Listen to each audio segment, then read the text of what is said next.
Transforming healthcare in America is a local strategy. It's something that happens region by region. This can't be driven by the public sector, and it can't be driven by the private sector.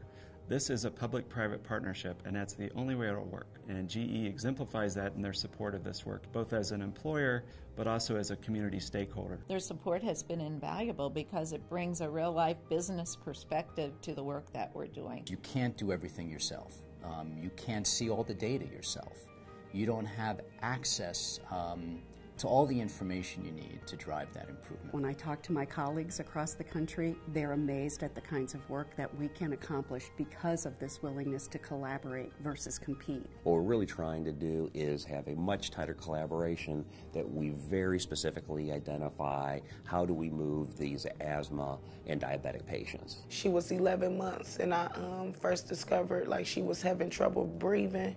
At the time I was pregnant, just being in and out the hospital, missing a lot of work.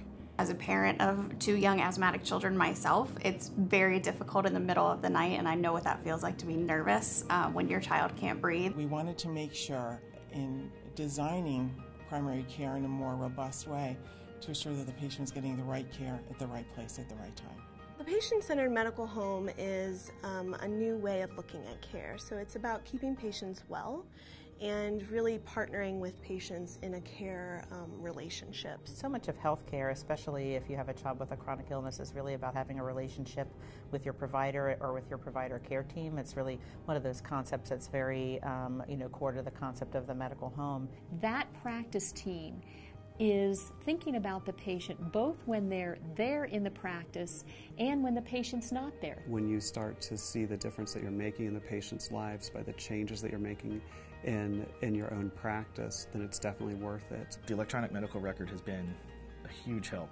It's about managing populations of patients, driving better outcomes for those populations, knowing the data that exists in the EHR. It's important that our primary care practices have the health IT tools to be able to look at their population and be able to reach out in between office visits. So the visit itself is far more efficient and effective, and when the patient leaves, they know exactly what was accomplished at the visit and when they're coming back to see us. And I believe they feel comfortable with the care coordinators and knowing that they're going to answer them quickly, they're going to give them the correct information, they're going to give them the assistance that they need. I know that I like when I go into a place and I recognize people, I'm familiar with them, it just increases the comfort level of the patient. I think the patients absolutely love it, and as a clinician it has allowed us to reorganize our efforts in a much more effective and efficient way. The use of the self-management tools and the training that our staff has received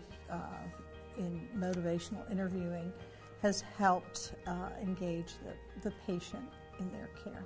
If it's someone who knows you and familiar with you, it makes it much easier, and they know how to treat your kid. It makes a big difference. The culmination of all of this leads the patients and families to experience the delivery system differently, and to see the difference around how IT combined with quality improvement leads to better outcomes.